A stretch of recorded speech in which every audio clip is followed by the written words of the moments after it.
Hello, everybody. Hello, howdy, hi. Hey, cool little new thing, by the way. I'm back to having an awkward intro because this is the start of a Let's Play, but that's the thing. Hi, guys. I'm not saying welcome back to Let's Play Donkey Kong Jungle Beat. We are actually playing a brand new Let's Play. I don't really have a proper way that I felt like I could, start this one, so welcome to Let's Play Diddy Kong Racing. I kind of told you guys that it was midway through. You know what? We'll make the profile special. Hold on. I can spell, guys. I just want to make this known. I can spell. Watch this. Clearly, I can't. If that's how I chose to spell it. Oh my gosh. But yeah, so I told you guys towards the end of the Donkey Kong Jungle Beat Let's Play that I was torn between doing two different games of a Let's Play, right? I was torn between doing two different games. Those games being Let's Play Diddy Kong Racing or Let's Play Super Mario 64. Now, I did mention that both were planned to happen. They were both in the planning book. It's just one of them was going to obviously come first. And after enough thinking and enough consideration, I decided that Diddy Kong Racing was going to be our first one that we do. This is simply just because I find that Diddy Kong Racing, for me, sometimes in some different eras of my life, and I would say in the current era of things, is one of my absolute favorite Nintendo 64 games that exists out there. I originally started playing this game on the DS version, which I will be honest is a pretty skewed introduction. I don't think as an introduction it is the best thing you can get. Okay, so my controls are, I think, fine. I think they're fine. I'm hoping my shoulder button isn't bound to the... Yeah, okay, they are indeed correct. But yeah, I started out playing this game on the DS version, which, you know, the DS version, if you've ever heard of that version, it is very much focused around trying to mess around with stuff like the touch controls and all that. And it just made for a very different experience. Maybe somewhere like way later down the line for future Let's Plays, maybe I'll specifically do a Let's Play on the DS version of this game, as it's roughly the same game overall, but it is... I mean, functionally, guys, it's very different. It's very different. I should also mention, by the way, we're playing as Banjo. Originally, I wanted to play as TT. However, I have not unlocked TT on this save. So, as a result, we're going to be playing Banjo because he's my second favorite to play. And just a fair bit of a note, and I mean, this is kind of the same thing. I mean, with Donkey Kong Jungle Beat, it's not as much of this case, but similar to Donkey Kong Jungle Beat, for the most part, you're not really allowed to do much more than 100% the game.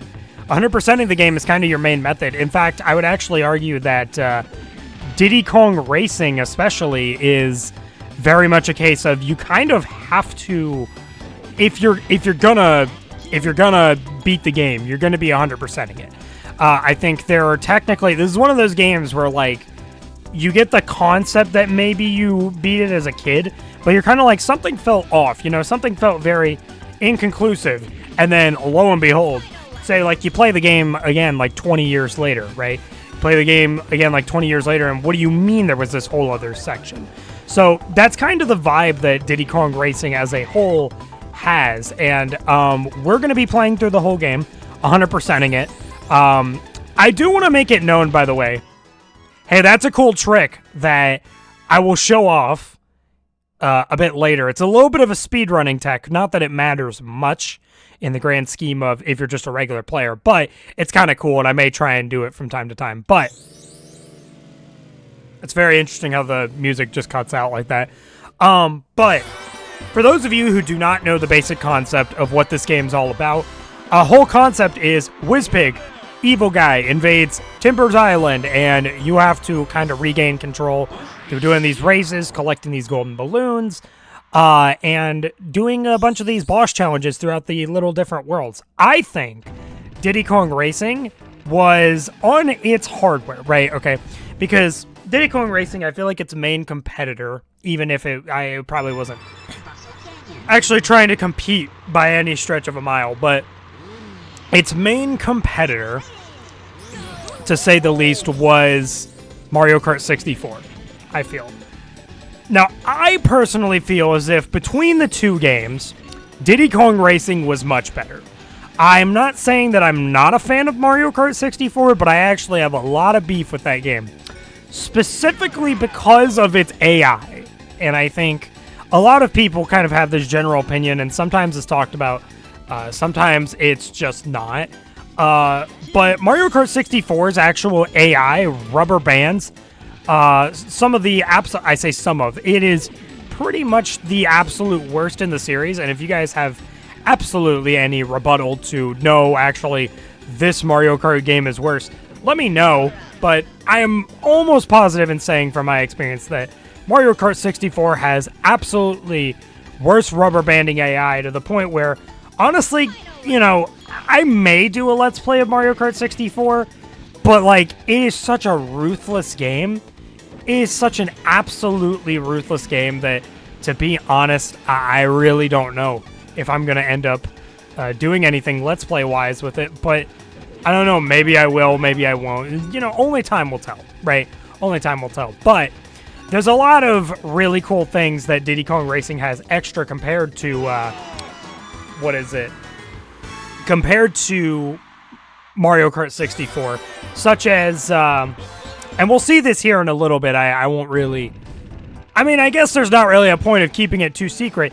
If you saw earlier when we initially first spawned in, we were first able to move, I got Taj the Genie to switch me over to a plane. Yeah, that's right. There are different vehicles than just cars in this game, and that is, I think, one of Diddy Kong Racing's strongest areas, is that there is more available to you in terms of the vehicle variety than just cars. Certain levels will have you in planes, and certain levels, a cool trick. Hey, hold on, that was pretty, okay, it was clean until I hit the wall. Certain levels will have you in cars, certain levels will have you in planes, and certain levels will have you in hovercrafts, which of course we have yet to see. And as far as I'm aware, it's actually going to be a minute before we see hovercrafts get utilized, but they will come in eventually. And that is, you know, there will be a time and place for such a thing. Also, sorry if my movement in this game sometimes is not so casual. I have a lot of experience in really pushing this game to its limits a lot of the time in terms of, like, just, you know, tech and everything. Can I do that? Hey, let's go. I don't know how much I'm actually going to mess with that. Maybe in future episodes, if I want to be quicker, I'll mess with that. All that little trick does is you pause right as you cross the finish line, and you basically get to skip this whole sequence, which in speedrunning saves a good bit of time. Not that I think it really matters much if you're just an average player, really. I genuinely do not believe it matters much. But it's a thing you can do. This is our first exposure to a new vehicle. We got the plane on Hot Top Volcano. Should also mention, because I haven't talked about the individual things happening in game as much, this is Dino Domain, and as you can tell, every world is going to basically have a format of, it's got 4 levels, right?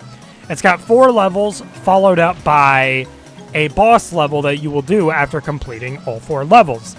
There's some extra stuff to the format that I will explain when we get there, and I think in this episode it's going to get covered, but, you know, in some cases you know, we won't talk about it until we get there. Similar thing to Donkey Kong Jungle Beat, but there's a lot of small mechanics that are really neat about this game. First of all, you've probably noticed there's these little balloons. These are basically your items, and unlike Mario Kart, where the item roulette is mostly random, Diddy Kong Racing, they are in set locations and have set things that they do. So, for instance, this red one shoots a missile. Let's see if I can aim it. Nope, it was horrible. This is basically, you know, your big offensive item. My favorite is the blue balloon, as it is essentially your Mario Kart equivalent of a mushroom. You also got these little zipper pads, which you are going to encounter throughout the different... Okay, I didn't get the pause buffer there, but you have these little zippers that are going to also give you that extra little boost. And there's a neat little mechanic. Taj teaches you about it after a certain boss in the game. I'm not exactly sure which one it is, and I'll sit here for a moment to explain this before we get into the boss. But Taj explains this little mechanic where when you boost through any means, whether it is through the means of a blue balloon item or a zipper, if you let go of the gas right as you actually do the boost, you'll see behind your character there will be more of a green smoke as opposed to like a purple or I think like a yellow smoke, and that green boost will mean that you get a much bigger boost and you get a lot more momentum. So the key after every boost that you do is to let go of the gas right as you initially hit the boost, whether it is again through a blue balloon or through a zipper. So we have our introduction to our first ever boss here. This is Tricky. Generally speaking, the goal of all these bosses is just about the same. Your goal is to win in a race against them. It is usually, sometimes the boss is actually like a 3-lap sort of deal, but I would say half of the boss fights out of the 4, I'm just going to say that there's 4 main areas. Half of them are, the same 3-lap system as the normal game, and half of them are more of this, like, you kind of climb up one thing. Tricky is just about the simplest, adaptation of the boss layout as I can get. He is basically just one giant left turn, so there's not really a whole lot in terms of uniqueness for you to really mess around with. It is literally just a right turn. However, you do have this little shortcut. This shortcut is very good. There's not really any off-road necessarily that you have to deal with. It's there. It's just, it's a matter of you having a keen eye and looking out for it. So there's that aspect of things. Now I will say, and this actually has unironically made Tricky as a fight a lot more anxiety-inducing sometimes. Tricky as a fight actually is a little nerve-wracking because you saw, obviously, we have more of like a little drop-off area where maybe you could like fall off the mountain. There's no invisible walls there or anything. You genuinely can fall off, and when you do that, you have to completely restart. And I remember as a kid, especially on the DS version of the game, it used to trick me up really, really bad. Try pressing brake when skidding. Yeah, that's very useful for making sharper turns. You've actually seen me do that, by the way, going into some turns. But, yeah, it's a very useful little piece of tech. There's a lot to go over in terms of the kind of basic fundamentals. If you weren't seeing, obviously, because I wasn't commentating or really, I was kind of talking over Tricky, but there were subtitles, so I felt it was fine. After you complete a boss, right? After you complete all 4 levels and then you complete a boss, you have what are basically these little... You have new versions of the levels to go through. They have new balloon requirements in order to get into each of them. And the unique shtick with them is that you have to do what are basically called silver coins for each level. So you're basically running back through the level again, and you're doing silver coins for them. That being said, I will not be doing that in this episode. Something worth noting a little bit is that due to the more, I guess, straightforward structure of a lot of the segments of Diddy Kong Racing, the episodes here are going to be a bit shorter. They're going to be around 13 to 15 minutes, I think, and maybe I'll change that up. I was open to changing it up pretty early in Donkey Kong Jungle Beat, so could end up changing here, but only time will tell. Who knows? So, yeah, that's going to do it for part 1 of Diddy Kong Racing. I'm really excited to go on this journey with you guys, starting a new Let's Play, our second Let's Play. And this game's very near and dear to my heart, similar to Donkey Kong Jungle Beat, although I would say this game's a little more near and dear. So I think this one's going to have a little more personal meaning. It may be a shorter Let's Play than Donkey Kong Jungle Beat. I actually have no clue, but only time will tell. So without further ado, I'm going to get up on out of here. If you guys enjoyed this video, maybe like, comment, subscribe. I don't know. It's your life. Do what you want. And I will see you fellas in the next video. Bye-bye, guys!